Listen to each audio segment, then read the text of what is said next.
Olá, estamos de volta com o programa Conexão Alfa. É um prazer e uma alegria estar convosco sempre nesse mesmo horário. Nós falamos aqui dos estúdios do Complexo Clínico do IPTH e o nosso lema no programa Conexão Alfa é falar sobre a vida e seus mistérios. Nós temos um lema no nosso instituto que é desvendando o passado, compreendendo o presente e construindo o futuro. É isso, seu senhor Jefferson? Sim, doutor Celso, tudo bem, boa tarde, realmente. E este lema nós levamos ao pé da letra, pois nós entendemos que o passado ele já passou, ele serve sim como um professor. O presente é que vai determinar aquilo que realmente a gente vai conquistar no futuro, não é, doutor Celso? Não é bem assim, né? O nosso futuro, Jefferson e telespectador, ele está embasado no agora e no passado. Tudo que nós fizemos no passado está literalmente apagado e está sem nenhuma atividade nas nossas vidas, Jefferson? O que nós fizemos no passado? O passado está vivo ou está morto? Ele está vivo, doutor Celso, muito vivo. Literalmente vivo. Todos os problemas que nós temos na vida, seja problema de relacionamento, problemas de adoecimento, problemas de dificuldade nas mais variadas ordens da vida. Não tem dúvida, as raízes da dificuldade encontram-se no nosso passado e emaranham o nosso presente e, consequentemente, nós temos um futuro emaranhado. Essa é a lei. Tudo aquilo que nós fazemos, de bom ou de ruim, volta para nós. E é desta forma que o passado fica vivo no nosso campo de memória. Não é que existe lá um passado tão vivo quanto hoje na forma de ações e de eventos, mas o campo de memória está estritamente arquivado tudo aquilo que nós praticamos no nosso passado. E esse passado, ele vai além desta existência, inclusive em vidas passadas, né, Jefferson? Sim, é verdade, doutor Celso. E o senhor nos passando essas informações, eu me lembro, né, alguns casos clínicos que tem atendido, doutor Celso, de pessoas que têm nos procurado assim, com uma síndrome muito forte de ansiedade. As pessoas não têm conseguido dormir direito, ansiosas, né, com as questões de trabalho, com filhos. Isso tudo tem uma relação, então, doutor Celso? Sim, sem dúvida. Inclusive, o Código Internacional de Doença, ele tem uma sigla para essa ansiedade generalizada, que é o TAG, Transtorno de Ansiedade Generalizada. É claro que os profissionais da saúde alopática, eles precisam dar um diagnóstico para a pessoa para medicar, porque quem vai no médico alopático quer tomar remédio, não é mesmo, Jefferson? Sim, com certeza. Doutor, qual a minha doença? Qual é o meu problema? Ok, o problema é esse, qual é o remédio? Né? É verdade. Então, a alopatia, ela trabalha dentro de uma visão sintomática. Ela olha para a pessoa e trata o sintoma. Mas o que é importante falar é que o sintoma não caracteriza a doença. Por quê, Jefferson? Porque uma grande gama de sintomas, por exemplo, de depressão, não quer dizer que a pessoa é depressiva. Nós temos aí uma infinidade de possibilidades da pessoa ter um comportamento depressivo, um comportamento ansioso e não ter nenhuma neurose ou psicose, tanto de TAG, que é transtorno de ansiedade generalizada, e nem de depressão. Aquilo que está ecoando no banco de memória da pessoa, do inconsciente da pessoa, é que caracteriza o comportamento ansioso. Jefferson, eu vou te falar um caso clínico aqui para os nossos colegas telespectadores. De um caso, eu recebi um colega nosso, que ele é médico, extremamente ansioso.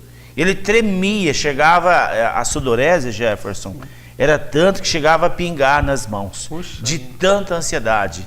E ele percorreu todos os meios alopáticos para resolver, inclusive a sudorese, e ele estava até com a cirurgia marcada, que tem um entendimento que tem uma glândula na axila, e que se tirar a glândula, a sudorese para.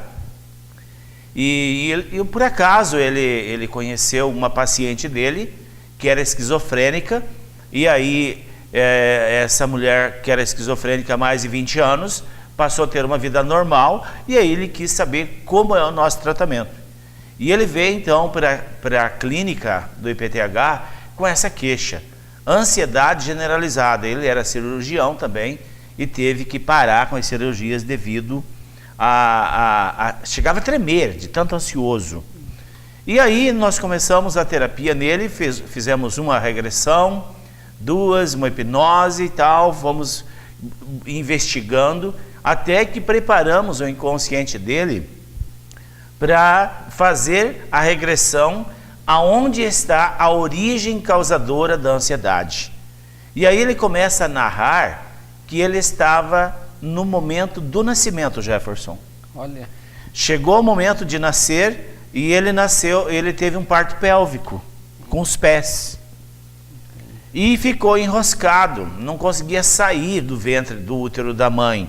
Imagina aquela ansiedade, né? Sim. Da mãe, da parteira, que ele nasceu da parteira, da mãe dele, dos pais, aquele tumulto, aquele desespero, que o bebê estava quase morrendo asfixiado. Ficou registrado no inconsciente dele que em qualquer circunstância de pressão, qualquer circunstância que exigisse dele, ele entrava em pânico. Ou seja, então ele ativava aquele a memória do trauma. Então, em qualquer circunstância que ele era exigido alguma decisão, alguma atitude, ele entrava em pânico e começava com uma ansiedade terrível. Não conseguia nem dormir, tinha insônia de tanta ansiedade. Olha só. E aí nós ressignificamos, fizemos o renascimento dele, fizemos primeiro a regestação, depois o renascimento, e foi simplesmente maravilhoso.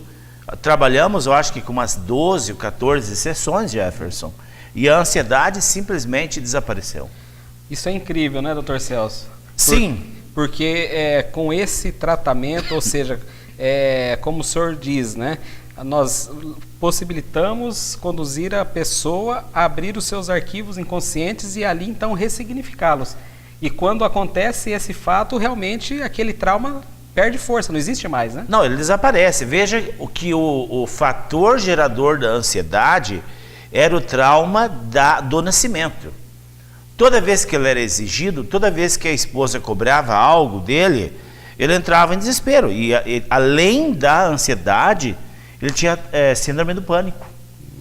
Toda vez que ele estava no trânsito, que o trânsito engarrafava, que ficava uma situação, logo o inconsciente dele remetia àquela memória, aquele evento traumático do nascimento, a hora que ele fica preso no útero e não conseguia nascer.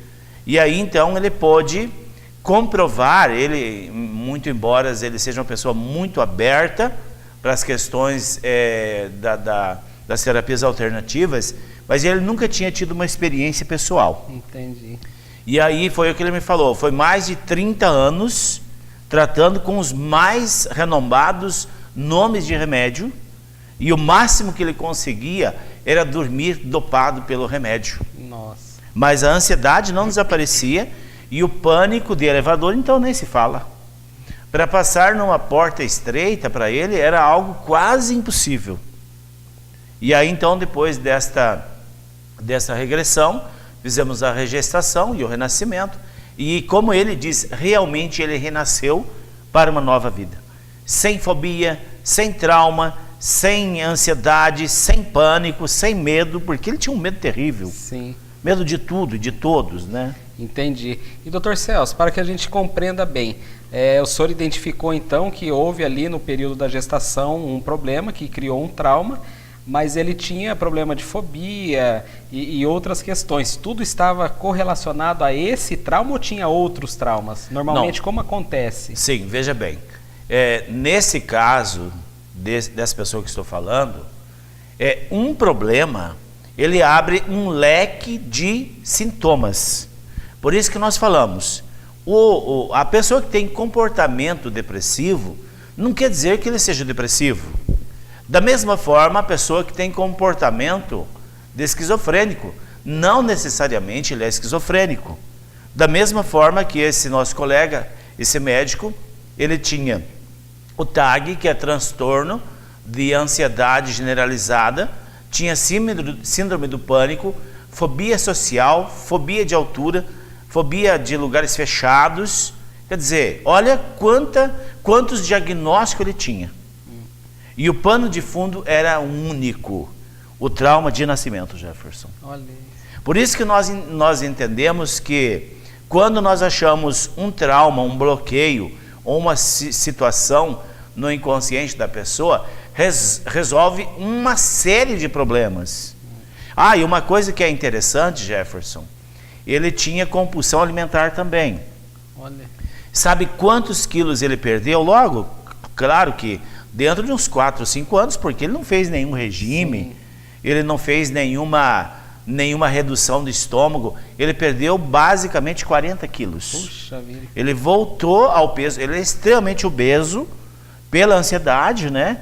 E aí então falaram, cara, que ele tinha tireoide alterada, porque tinha isso, porque tinha aquilo, mas no pano de fundo, é o que nós sempre falamos na terapia, onde estão as raízes do problema que suporta este problema da pessoa, onde estão as raízes dos problemas que adoecem a pessoa. E é nessa investigação que nós fazemos, e veja, como o caso dessa pessoa, ele se libertou de mais ou menos 10 ou 12 tipos de neurose, e o pano de fundo era único. Entendi, olha só. Isso daí realmente traz uma clareza, né, para os nossos espectadores que estão nos assistindo, porque se nós olharmos, né, ao nosso redor, na família, no ciclo de amizades, quantas pessoas têm sofrido, né, de algum tipo de neurose ou psicose. Então, doutor Celso, é muito gratificante realmente o senhor esclarecer, né, e trazer para o conhecimento de todos que é possível sim resolver, né, praticamente todos os problemas, porque nós acreditamos que o problema ele não existe, né? Na verdade é assim, Jefferson, se nós pararmos para analisar, isso é fato que eu vou falar, tudo está na mente. A doença está na mente, a cura está na mente, a tristeza está na mente, a alegria está na mente. Então, uma vez que nós acionamos o mecanismo mental da pessoa e trazemos para a luz o pano de fundo do adoecimento, os problemas desaparecem, seja lá qual for o problema. Por quê? Como eu estou falando, nós acionamos o mecanismo de autocura no interior da pessoa. Não tem nenhum agente externo, tem apenas um agente interno, que é o próprio campo de sabedoria, o próprio campo de autocura da pessoa. O que precisa é de alguém que ajude a passar os mecanismos psíquicos para encontrar esse mecanismo de cura. E é esse o nosso trabalho aqui no IPTH, né, Jefferson? É verdade. Ou seja, da mesma forma como a pessoa mentalmente cria o problema, ela também pode se livrar do problema. Sim, tanto ele pode criar o problema, como ele pode herdar um problema. É muito interessante falar que desde 1995, a ciência descobriu que não existe doença hereditária de transmissão pelos genes conforme era visto anteriormente, pelo DNA ou pelos genes. Descobriu-se que as doenças hereditárias não passam de memórias transmitidas de geração após geração. Memórias, Jefferson. E se nós abrimos um campo de memória, aonde está lá, por exemplo, uma memória que vai desencadear câncer, e já desencadeou em várias gerações. Se nós abrirmos o campo de memória de um membro da família, significa que nós ressignificamos aquela memória. E no campo de todos os familiares desaparece. Só para concluir, nosso programa está quase acabando, funciona mais ou menos assim o campo de memória transgeracional. Imagine que aí na sua casa tem um aparelho de televisão. E o programa da televisão é via satélite. Então aí na sua casa a televisão está chuviscando lá no vizinho de novo, a imagem está ruim, está torcida, e aí você pega e troca o aparelho. Vai resolver o problema? Se é o programa do satélite que está ruim, não vai resolver. E na nossa terapia, nós olhamos o que tem na programação do satélite que envia a mensagem para os membros da família. É por isso que o nosso tratamento tem impactado a sociedade do Brasil e fora do Brasil pelos resultados que alcançamos, né, Jefferson? Sim, é verdade, com certeza, doutor Celso. E vamos então voltar no próximo programa, dando sequência, né, nessas questões de memórias, que é um assunto bastante importante. O programa de hoje chegou ao final, doutor Celso. Gostaria de pedir a colaboração de todos vocês. Aqui embaixo tá os nossos endereços do nosso canal do YouTube, Facebook e Instagram. Curta, compartilhe e se inscreva no nosso canal do YouTube. Com certeza você vai ajudar as pessoas a entender e compreender mais sobre as questões relacionadas à mente. Um forte abraço e até o próximo programa. Um grande abraço e voltamos assim que der.